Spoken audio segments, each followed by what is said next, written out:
The radar aboard USS Princeton lit up with something no sailor ever expects, an ominous, silvery shadow speeding across the South China Sea. This was not a merchant ship gliding by, it was a Type 052D Chinese destroyer, accelerating toward the American warship in a move that felt like the overt command. Stop now, or face the consequences. Suddenly, what seemed like a routine patrol turned into a high-stakes chess match on open water. In that heartbeat, the screen revealed more than metal and waves, it exposed an unspoken dare. Was this China testing American resolve? Or was the world on the brink of a confrontation none of us saw coming? The tension wasn't manufactured, it was very real, and it was caught on camera by the most powerful navy on the planet. That morning, without firing a shot, the U.S. Navy crew held their ground and turned a potential spark into a lesson in dominance. What exactly unfolded next? And what secrets lie beneath that moment of electric suspense? Stick around, because what comes next isn't just military maneuvering. It's a story of hidden vulnerabilities, silent power, and a showdown that few noticed until it nearly became history. Let me know, what would you do if you were on that bridge, watching a warship speed at you out of nowhere? In the vast expanse of the South China Sea, a staggering $3.4 trillion worth of global trade sales passed every year, a lifeline for economies across Asia, Europe, and beyond. It's not just cargo on the waves, it's the pulse of global prosperity, flowing through an arena where even a flicker of tension can send shockwaves through markets and supply chains. Enter the USS Nimitz Carrier Strike Group, including the USS Princeton and its escorts, steaming into these waters not as an invasion force, but as silent guardians of what the U.S. calls freedom of navigation. These aren't routine joyrides. They are deliberate patrols that assert the right to move freely, challenging any effort to claim more than international law allows. At stake is a clash of wills. On one side, Beijing seeks to turn these shared oceans into its own domain, a maritime backyard, molded by the so-called Nine-Dash Line and fortified with artificial islands and weaponry. On the other, Washington views the sea as a global commons vital for commerce, stability, and the rules-based order that underpins it all. And so, they meet not with fanfare, but with tension simmering beneath each radar ping. Dawn broke over the South China Sea, but aboard the USS Princeton, the new day began with a jolt. Radar screens flickered, and officers leaned in as they locked onto something unexpected. A Type 052D Chinese destroyer powering up and heading straight toward them. This was no tourist ship. It was a warship closing in at speed, crossing into engagement range with terrifying boldness. That destroyer wasn't unarmed. It carried the YJ-18 anti-ship cruise missile, a supersonic threat believed to reach up to 540 kilometers in range and hefty enough to cripple a warship.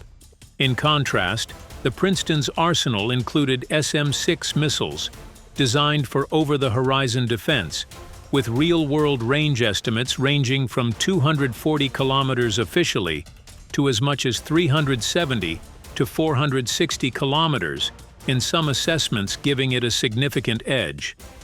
Alongside, the tried-and-true SM-2 offered layered defense closer in, with a range of around 90 nautical miles, 166 kilometers.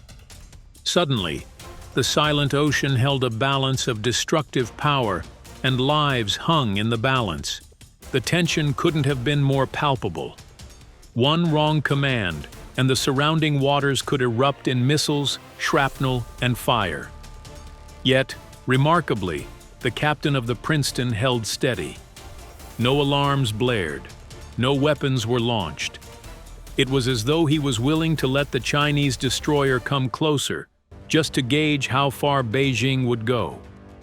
In that silent standoff, the U.S. displayed unflinching restraint. like a predator poised to strike, but waiting for the exact moment. Why hold fire when danger looms so close? Why trust that calm when missiles could fly any second?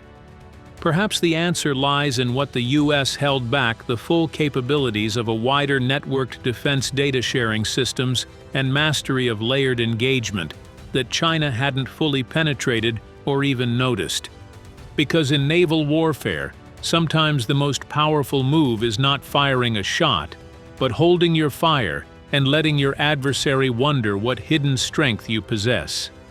In that charged moment under the rising sun, the Americans revealed their secret weapon: quiet confidence. What did they really know?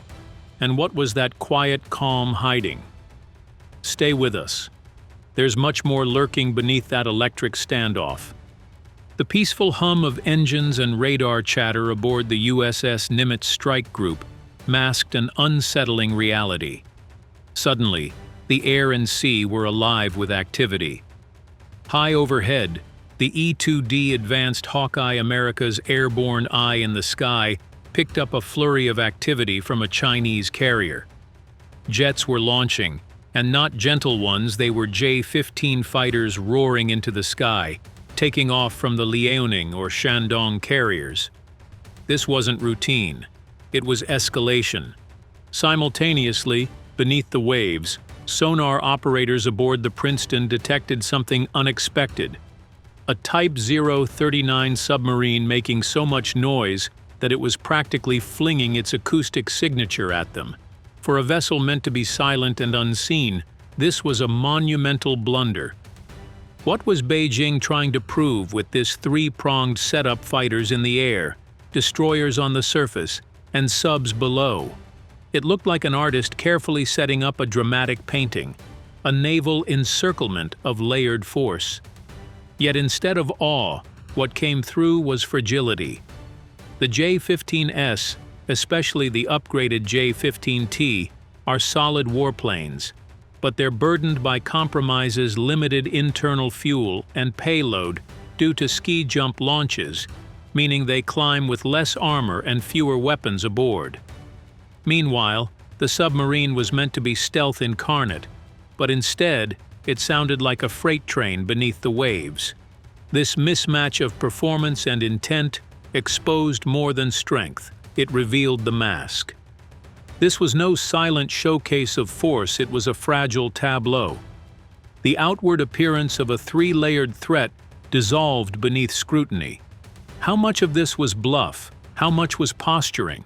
The flaws in that performance echoed across radar screens and sonobuoy arrays alike. It's one thing to move assets into position, it's another to have them perform convincingly. In warfare, perception can be as potent as firepower. Here, what should have inspired fear only highlighted weaknesses visible in that moment, but easily ignored at a distance. Was China deliberately testing its assets in a grand display, or had it miscalculated, exposing its own vulnerabilities in the process? The real drama wasn't in their deployment, but in what unraveled when all three domains, air, surface, and subsurface, didn't behave like polished instruments of intimidation. In that three-dimensional dance, the question emerges: was this a show of might, or merely a theatrical illusion?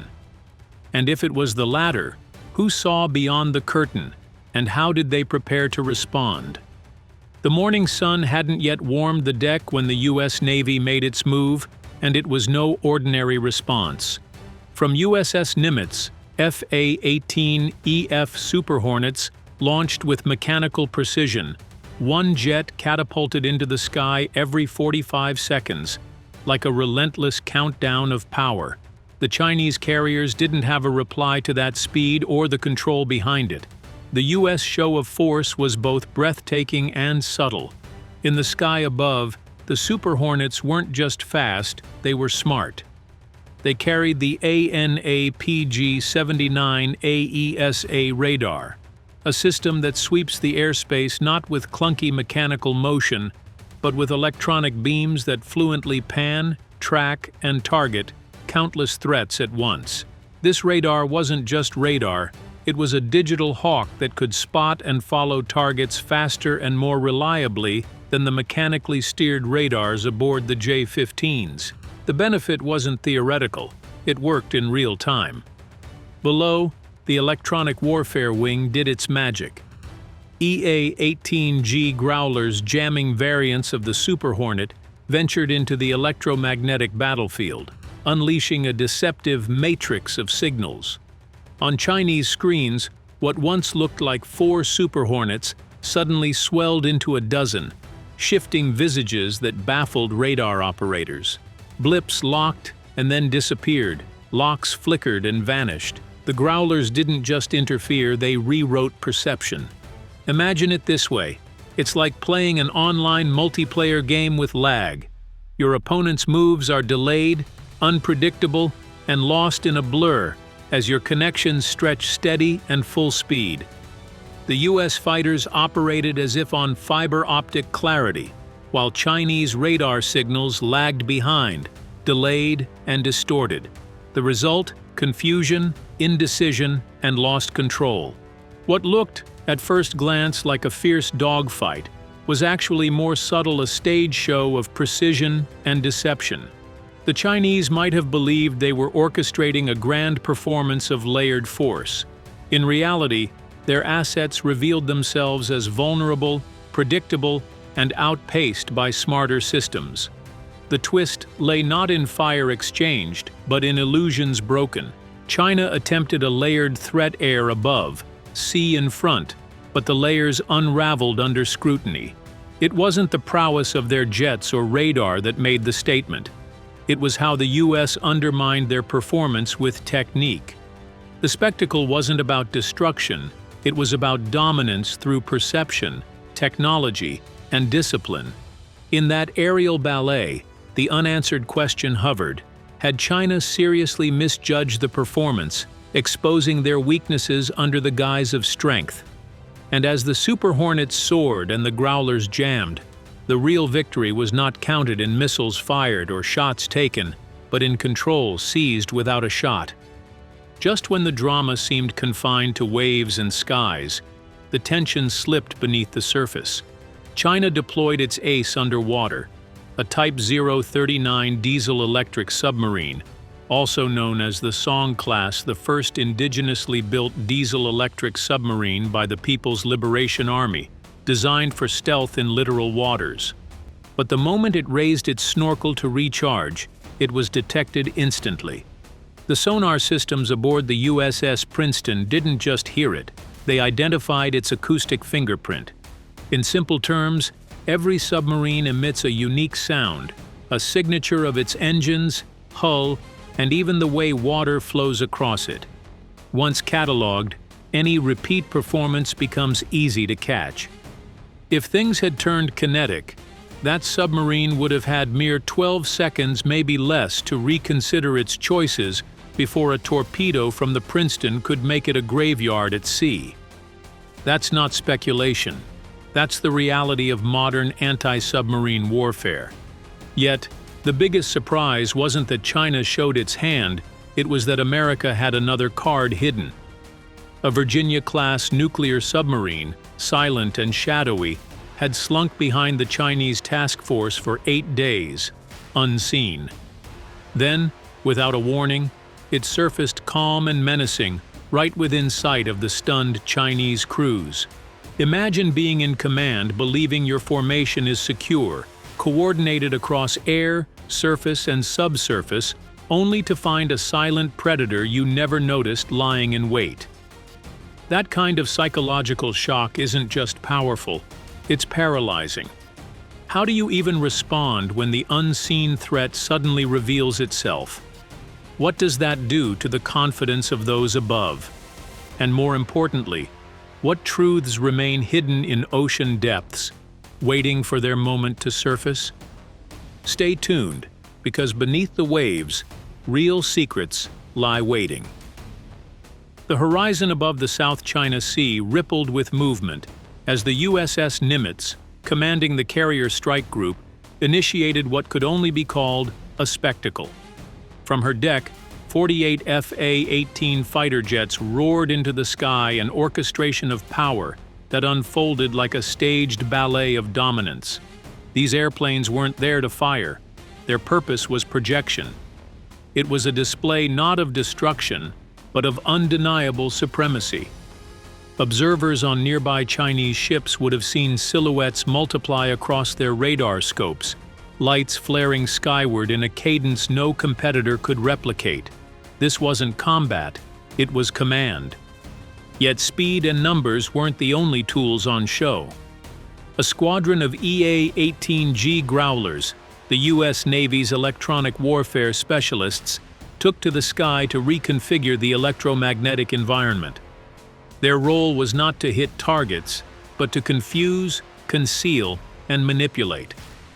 With jamming pods that broadcast deceptive echoes and noise, Chinese radar screens turned into chaos planes, elongated, flipped, and vanished. What once looked like a few jets suddenly marched into dozens. Like seeing an army where only a squadron stood, radar operators were caught in a digital hall of mirrors. Their systems screamed and locked, then unlocked. It was disorientation, wrapped in technical mastery. Think about lag in an online game, your connection abrupt, jittery, action delayed. You're watching the fight, but your opponent sees it delayed. That intangible advantage isn't visible, but it's devastating. The U.S. fighters moved with clarity and control data flowing unbroken, commands crisp, radar unjammed.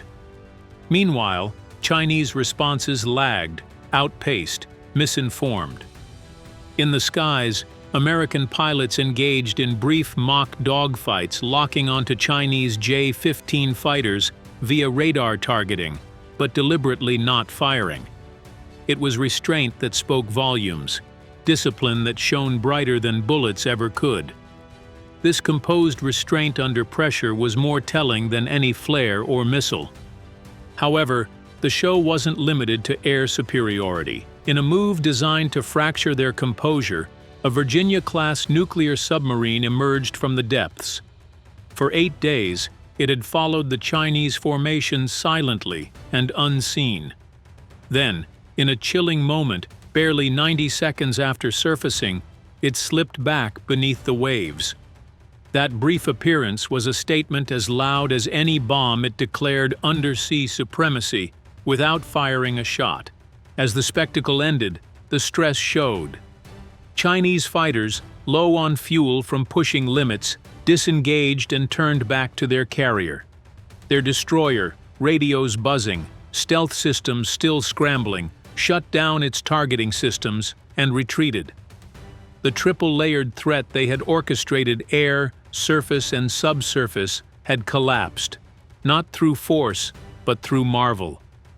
In those minutes, the narrative shifted. It wasn't a clash of missiles, it was a demonstration of integrated superiority, coordination, and psychological command. What looked like a show of power wasn't about what exploded or cracked, it was about what stayed silent. Discipline, precision, and the unseen advantage of systems working seamlessly together. When China realized they hadn't been outgunned in a firefight, they began to understand that they had been outmaneuvered in mind space and mastery. The real message echoed not through warheads, but through control, clarity, and the kind of presence that doesn't demand violence to command respect. By the time the sun dipped lower over the South China Sea, the story was no longer about missiles, radars, or maneuvers. It was about what wasn't fired. China had come to intimidate, to flex layered power with destroyers, fighters, and submarines, but in the process revealed its own limits. Their jets burned fuel too quickly. Their radars buckled under electronic pressure. Their submarines betrayed themselves with noise, and their commanders hesitated at every turn. What was meant to be a demonstration of control became a mirror, reflecting vulnerabilities the U.S. Navy cataloged in silence. The Americans, on the other hand, didn't need to pull a trigger. With Super Hornets filling the sky, growlers bending the electronic spectrum, and a Virginia-class submarine surfacing like a phantom before vanishing again, the message was unmistakable. Control of the sea isn't about who shouts loudest, it's about who can dominate without speaking at all. This was victory in the psychological domain, where restraint proved more powerful than fire. Yet the larger question lingers. Was this simply a show of strength to remind Beijing of its place, or a signal of the clashes still to come if ambition collides with reality? In a world where trade routes carry trillions and great powers test each other's nerves, one incident can echo louder than any battle. So what do you think if you were the Chinese commander staring at American jets above and submarines below? How would you respond? Drop your thoughts in the comments, and don't forget to subscribe to Military Power, where the secrets of modern warfare are brought into the light.